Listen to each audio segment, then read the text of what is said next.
Everyone, my name is Mradul Agrawal and we are going to discuss Constitution of India article, and in Constitution of India we are going to discuss Article 12, that is the definition of the state, what is the meaning of state. As we know that most of the fundamental rights are provided to the citizen that are claimed to against the government, not against the private individual. So if the state fails or violates the fundamental rights of any person, such aggrieved person can sue the state. So what is a state now? So the language of the book says that in this part, unless the context otherwise requires, the state includes the government and the parliament of India and the government and the legislature of each of these states and all local and other authorities within the territory of India and under the control of the government of India. So here we can say what is state. So state जो होता है वो state parliament और legislature जो कि states के होते हैं उनको, और उसके अंदर जो भी लोकल या अदर अथॉरिटीज़ हैं वो सब स्टेट के में आ जाती हैं. So other authorities to follow generous means, मतलब कि वही अथॉरिटी जो कि एक सेम काइंड का काम करती हो जो गवर्नमेंट कर रही है. जैसे कि इसकी जो लोकल अथॉरिटी की जो डेफिनेशन है वो आपको मिल जाएगी section 3 I guess sub clause 31 of the general clauses act में आपको मिल जाएगा लोकल अथॉरिटी का जो एग्जैक्ट, अगर आपको डेफिनेशन जाननी है तो बेसिकली लोकल अथॉरिटी का मतलब ये होता है कि वो काम जो गवर्नमेंट कर रही है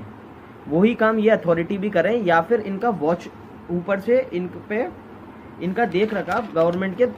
थ्रू हुए. Other authority have to some way similar to the government और लेजिस्लेचर, मतलब जो काम गवर्नमेंट कर रही है वो कहीं ना कहीं इनको भी वही काम करने होने चाहिए, तो उन्हीं को अदर अथॉरिटीज बोला जाता है. Other authority should drive its colour from the preceding authorities,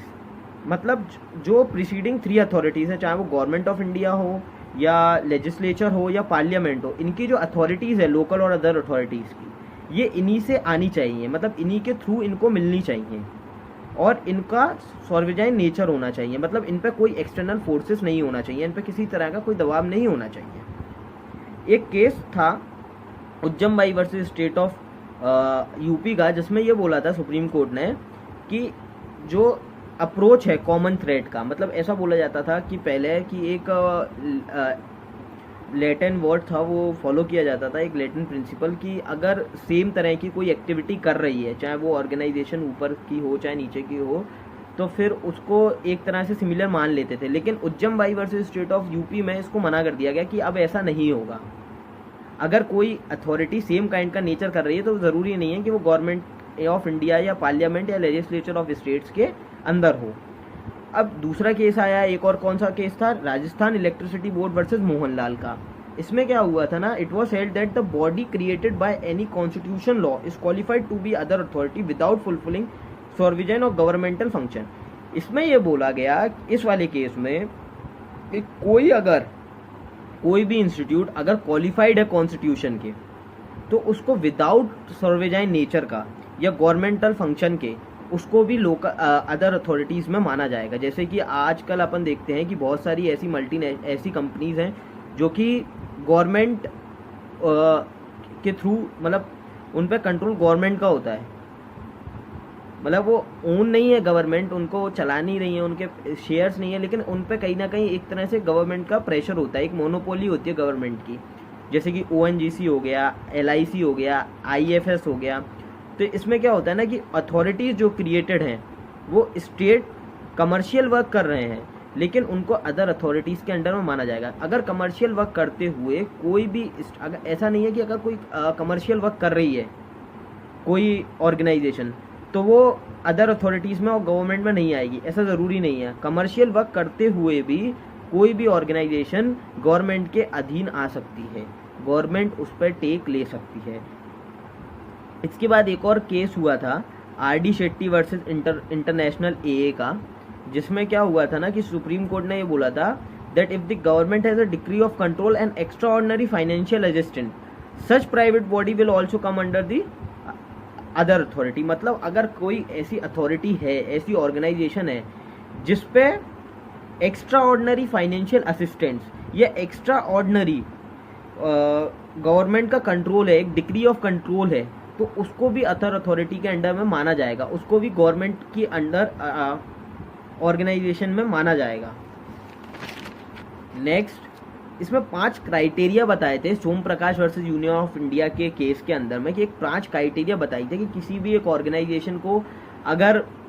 पता करना हो कि वो गवर्नमेंट ऑफ इंडिया के या अदर और लोकल अथॉरिटीज़ के अंडर इंक्लूड है कि नहीं है, तो ये 5 क्राइटेरिया बहुत इंपॉर्टेंट है आपको समझने के लिए, कि जहाँ पर आप बता सकते हैं कि ये जो 5 क्राइटेरिया अगर कोई फॉलो कर रही है कोई ऑर्गेनाइजेशन, तो फिर वो लोकल अथॉरिटी और अदर अथॉरिटीज़ के अंडर में आ सकती है गवर्नमेंट ऑफ इंडिया के। पहला क्या है, entire share capital is held by the government of India. Next, financial assistant हो गवर्नमेंट ऑफ इंडिया का, मोनोपोली स्टेटस हो, डीप एंड परवेसिव कंट्रोल हो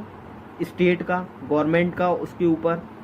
फंक्शंस ऑफ कॉरपोरेशन हो, मतलब उसके जो फंक्शंस है वो गवर्नमेंट मैनेज कर रही हो या रेगुलेट कर रही हो या इन्फोर्स कर रही हो, या फिर प्रायर हिस्ट्री हो गवर्नमेंट की उसी टाइप की सेम इंडस्ट्री में उसको कैरी आउट करने की,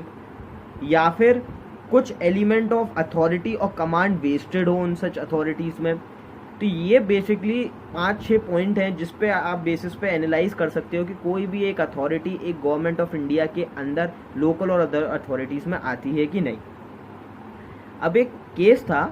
अजय हाजिद वर्सेस खालिद मोहम्मद का, सुप्रीम कोर्ट ने डिसाइड हुआ था। जो सुप्रीम कोर्ट का जजमेंट था वो ये था, supreme court held that determining test is that not formulate under statute but it determined by the body acting as an instrumentally an agency of the state. If yes, then it would be considered under other authorities. मतलब अगर कोई agency, अगर कोई एक organisation, अगर उसमें आपको ऐसा लगता है कि गवर्नमेंट का रोल कहीं से थोड़ा बहुत ज़्यादा है, मतलब गवर्नमेंट उसमें इन्फोर्स कर रही है या गवर्नमेंट का उस पर्टिकुलर ऑर्गेनाइजेशन को लेकर उनका रिस्ट्रिक्शन या इंटरफेरेंस है, तो फिर आप उसमें जो मैंने 5 क्राइटेरिया बताए थे जो आपको, share capital, monopoly, financial assistant, deep and pervasive control वाले, अगर वो एप्लीकेबल हो रहे हैं तो फिर आप उस ऑर्गेनाइजेशन को स्टेट की डेफिनेशन के अंदर मानेंगे और वो अदर अथॉरिटीज़ के अंडर आएगा। अब जनरली ये अदर अथॉरिटीज़ हम लोग इतना डिस्कस क्यों कर रहे हैं, अदर अथॉरिटीज़ को, अदर